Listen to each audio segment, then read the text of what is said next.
Bonjour à tous, mon nom est François Letarte et bienvenue sur ma chaîne JDR-D30, une chaîne consacrée aux jeux de rôle sur table. J'ai une vie de rôliste avec un titre évocateur. Des fois, tu fais juste pour rouler des dés. Je m'inspire un peu d'une vidéo que Ivan Mike a faite il y a quelques mois, mais aussi de réflexions que j'ai mûries là, au fil du temps. C'est un peu pour faire la lumière sur, je pense, une fonction des jeux de rôle dits traditionnels. La plupart des jeux de rôle sont comme ça, hein, avec un maître de jeu. Puis je vais faire un comparatif avec l'engouement qu'il y a pour des jeux alternatifs qui amènent des affaires nouvelles puis qui ont l'air de faire bien triper le monde, là, qui essayent ça, mais attendez un peu. Moi, j'ai l'impression qu'entre les deux, il y a de quoi qui est différent, qu'il y avait dans les jeux de rôle traditionnels, qu'il n'y a plus dans les nouveaux jeux. C'est pas un défaut en soi, c'est juste une façon différente d'amener le jeu de rôle, OK? Bon, peut-être avant d'aller trop loin dans la discussion, moi, les jeux de rôle alternatifs, modernes, 100 mètres de jeu, narration partagée, appelez ça comme vous voulez, j'ai l'intention d'en essayer, au consentant. C'est juste que mon temps de jeu, présentement, est pas mal consacré à du jeu de rôle traditionnel. T'sais, le seul temps que j'ai, c'est ça. J'ai rien contre ces jeux-là. J'ai même envie de les essayer. J'ai même envie d'essayer de voir quelle sorte d'expérience ça amène. Je suis sûr que je vais découvrir de quoi, là. Ça va jusque-là. Sauf que, c'est ça, moi, ma connaissance est purement théorique. J'ai lu sur ces jeux-là, j'ai écouté des vidéos, des podcasts. Tu sais, je me suis informé. Fait que ma réflexion est seulement basée sur le brin de théorie que j'ai. Fait que, tu sais, je n'ai pas d'un commentaire de me corriger, de me faire des vidéos-réponses, de défendre vos jeux alternatifs. Faites-le, ça ne me dérange pas. Mais des fois, tu fais juste pour rouler des dés. Bon, les nouveaux jeux alternatifs, de ce que je comprends, les caractéristiques font en sorte que ces jeux-là souvent proposent de quoi de précis. Ils te disent, voici l'expérience de jeu qu'on va te donner, voici le genre dans lequel ça va se passer, puis la mécanique de jeu est supposée te donner ça si tu suis les règles. Jusque-là, ça va. Je pense qu'on est honnête. Souvent, ces jeux-là vont aussi demander aux joueurs plus d'implication. Chaque joueur devient, même dans certains cas, tous des maîtres de jeu. Là, ça veut dire que tout le monde autour de la table doit créer quelque chose. Doit amener quelque chose, doit amener le monde, OK, tu sais, c'est ça. Ça demande que le joueur soit comme complètement allumé, complètement présent autour de la table. Bref, le genre de joueur qu'on voudrait tout le temps, mais qu'en plus, il a le pouvoir de le faire, puis il a le pouvoir d'inventer quelque chose dans l'aventure. Tu sais, carrément d'amener sa création, de l'improviser sur le tas, tu sais. Ça va très bien. Des fois, ces jeux-là ont des thématiques très, très précises. Tu sais, c'est ça. Ça peut être un jeu que, je sais pas moi, c'est les aventures de concombres et leurs sentiments qui poussent dans l'oreille d'un géant. Puis que le système de jeu, là, c'est un cadran solaire qu'on laisse tomber une goutte d'eau dessus, là, puis la goutte d'eau. Là, j'exagère. Je me trouve bien drôle avec mon exemple. Mais, sans aller dans ce détail-là, je pense que vous me suivez. C'est tout en leur honneur. Parce qu'il y a peut-être quoi d'aller. Je suis persuadé qu'il y a de quoi d'aller chercher. De quoi aller chercher là. C'est dans ces expériences-là. Je pense que j'ai hâte d'essayer des jeux de même juste pour voir qu'est-ce que ça fait. Puis probablement que je vais apprendre beaucoup. Je vais peut-être améliorer mon style de jeu, mon style de maître de jeu grâce à ces jeux-là. Tu sais, c'est pour ça que j'ai hâte d'essayer ça. Mais des fois, tu fais juste pour t'asseoir et de rouler des dés. Qu'est-ce que ça veut dire? Toi puis moi, nous sommes des êtres humains. Je parle de vous, on est des joueurs. Ça arrive des fois qu'on ne file pas. Ça arrive des fois que tu as une semaine de marde, puis que ça va pas bien chez vous, ça va pas bien à ta job, t'as plus d'argent, t'es malade. Des fois, là, que c'est dur. Mais tu le sais que vendredi soir, t'as une game avec tes chums. Du monde avec qui t'es bien. Du monde qui te donne un rendez-vous positif dans ta semaine. Si tu joues à un jeu de rôle plus moderne, alternatif, ça va demander de toi de t'impliquer. Ça va te demander de toi d'être créatif. Ça va te demander de toi un effort. Ça va te demander d'être émotif puis avoir du bleed. Ça l'exige de toi. Même à la limite, est-ce que ça l'exige? J'ai l'impression que ces jeux-là exigent un peu ça des joueurs. C'est pas un défaut en soi, sauf si tu as une semaine de marde, t'es vidé, que tu penses pas participer, puis que tu fais juste t'asseoir et rouler des dés. OK? Fait que là, tu es devant un dilemme. Si on joue un jeu moderne, tu te dis, ben là, j'irai pas casser le fun à tout le monde. Parce que si je participe pas comme le jeu s'attend de moi, je vais peut-être ruiner le jeu des autres. Je vais peut-être passer à côté de quelque chose. Bref, il va manquer de roues, là. Une roue à mon char. Il va me manquer de roues à ce chariot-là. C'est l'impression que ça me donne. Je suis peut-être extrême dans mes suppositions, là, mais je continue ma vidéo. Et c'est là que le jeu de rôle traditionnel a des vertus.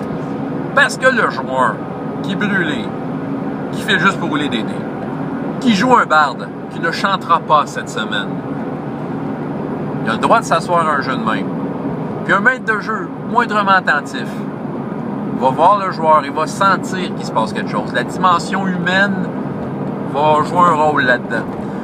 Puis, il va adapter son jeu pour ça. Parce que le jeu ne l'exigera pas du joueur. Le jeu, à la base, il exige que le joueur incarne son personnage. Tu sais, ça s'arrête là. Mais ça se peut que tu fais juste t'asseoir puis de rouler des dés. Tu sais, que le maître de jeu te dise roule ton D20. OK, I-19, t'as combien consti? Ouais, OK, ah ben tu l'as. Puis tu sais que sois plus passif. Le jeu va te le permettre. Les autres joueurs vont compenser, tu sais. C'est ça que je pense qu'il y a dans les jeux de rôle traditionnels. Je vais dire un mot qui me vient en tête quand je pense à ça, c'est le mot liberté. Liberté. Bien sûr que le jeu propose pas une expérience précise, blablabla. T'achètes Pathfinder. Tu veux faire du gros roleplay social avec Pathfinder. En effet, le jeu n'a pas été pensé pour ça, mais t'as la liberté de le faire, OK? Puis ça fait 2 ans que tu joues ta game, tu fais de la politique sociale avec ton Pathfinder, puis que tout le monde est content, puis ils ne voient pas pourquoi ils iraient vers un autre jeu. C'est la liberté totale. Tu le fais si tu veux, si ça marche, tant mieux. C'est la liberté. En tant que joueur, tu es libre d'être le joueur que tu es à ce moment-là. Parce que, à la base d'un jeu, c'est de rencontrer tes amis. Et justement, peut-être de te sortir un peu de ta pénombre, de ta semaine de marde, et te laisser en paix quand que tout ce que tu as envie de faire, c'est de t'asseoir et de rouler des dés. Peut-être juste rajouter. Je fais un insert dans ma vidéo, donc si vous voyez que c'était bizarre le montage, y en a qui vont dire, écoute, tant qu'à faire du jeu de rôle, puis juste rouler des dés, tu peux faire du jeu de société. Je dirais, le jeu de rôle a la cote, la fameuse liberté dans le jeu de rôle traditionnel a la cote ici, parce que le jeu de société, ça demande quand même que le joueur soit présent d'esprit. Parce que il faut qu'il suive la game, il faut qu'à son tour, sinon, ça fait comme un joueur, comme un poids mort autour de la table, qu'on lui dit comment jouer ses affaires, tu sais. Puis ça, c'est pas mieux. C'est pour ça le jeu de rôle sur table a de ça, c'est très malléable. Donc, si t'es comme dans un moins bon bout, si t'es moins dans ton assiette, le jeu de rôle sur table traditionnel le permet plus. Donc, c'est l'insert que je veux faire, retour à mon chiolage de courant. Tu sais, le maître de jeu, là, celui qu'on essaye d'enlever avec les nouveaux jeux alternatifs. Avec raison. OK, c'est pas un défaut, c'est une caractéristique. Le maître de jeu, là, qui a tout le poids sur ses épaules, savez-vous quoi? Bien souvent, ça lui fait plaisir d'avoir ce poids-là sur ses épaules. Il tripe, lui. Tout ce que tu as à faire quand t'es joueur, tu t'assois, tu joues. T'es le joueur que tu as besoin d'aide, tu files pas, t'es plus passif. On va en avoir une meilleure la semaine prochaine, tu sais. Mais le maître de jeu, il va le prendre le temps, il va préparer sa game, tout ça. Lui, tu sais, même s'il file pas, veut dire, s'il a moindrement pris ses responsabilités durant la semaine, il va quand même être dedans sa game, puis tu sais, c'est ça, tu sais, lui, il est dedans. Fait que c'est pratique de l'avoir, ce gars-là. Là. Lui, là, il prend en charge certaines heures. Il prend en charge la game, il prend en charge beaucoup d'aspects qui permettent à des joueurs de juste être là. Puis il y a des joueurs qui aiment ça, tu sais, être plus passif. C'est sûr que moi, quand j'aime beaucoup les tables où c'est actif, que les joueurs prennent part à l'action. Et oui, tu sais, je m'inspire de ce que je connais des jeux modernes et je l'applique à des jeux de rôle traditionnels. Puis je le faisais même avant de connaître ces jeux-là. Veut dire, Je pense que bien des mécaniques qui sont proposées dans les nouveaux jeux, je pense qu'il y a du monde qui le font depuis 1974. C'est juste que c'est pas écrit dans le livre. Ils le font à leur façon. Mais tu sais, ça, je pense que... J'aime ça, les tables actives où que les joueurs sont complètement allumés, tout ça.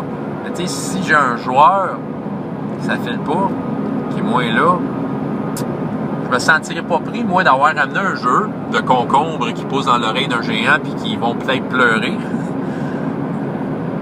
Parce que tout le monde est allumé de jouer ça toute la semaine, mais là, soudainement, ouf, un des joueurs, un de nos fiables joueurs n'est pas dans son assiette. Puis là, ouais, OK, tu sais, je vais me sentir un peu pris de dire, c'était ça qu'on avait prévu, mais bon. Tandis que, tu sais, si on fait juste jouer à Donjon, Pathfinder, la liberté. On a comme une liberté. Il faut juste... C'est ça, je veux pas... Tu sais, là, il y en a qui vont dire, ils tapent ces nouveaux jeux. Non. Mais j'ai l'impression que des fois, ceux qui adhèrent aux nouvelles méthodes de jeu, ils ont tendance à dire, on ne reviendra plus jamais en arrière. On ne fera plus jamais de jeu de rôle traditionnel. Ils disent à quel point c'est mieux pour eux, ou du moins, ces nouveaux jeux-là. Je comprends leur raison, je comprends leur motivation, je comprends leur enthousiasme. Mais, faut juste pas oublier que des fois, tu vas filer, toi ici, à t'asseoir et juste rouler des dés. Puis d'avoir ce jeu-là qui t'offre une certaine liberté d'être le joueur que tu es au moment où tu t'assois à la table, fait du bien. OK? Parce qu'avant d'être un jeu qui propose de quoi, avant d'être une thématique ou quoi que ce soit, c'est tout d'abord un moment où tu es assis avec du monde que tu apprécies puis qui vont t'aider à pas trop broyer du noir durant toute ta semaine de marde. Parce qu'à ce moment-là, tu vas être avec du monde qui vont rire. Tu vas rire avec eux autres. Puis le jeu ne te jugera pas. Je suis peut-être un peu dur. C'est pas grave. Je fais ce que je veux, c'est ma chaîne. François Letarte, JDR des 30. Et jusqu'à la prochaine fois, il y a autant de plaisir dans la vie que dans les jeux. Au revoir.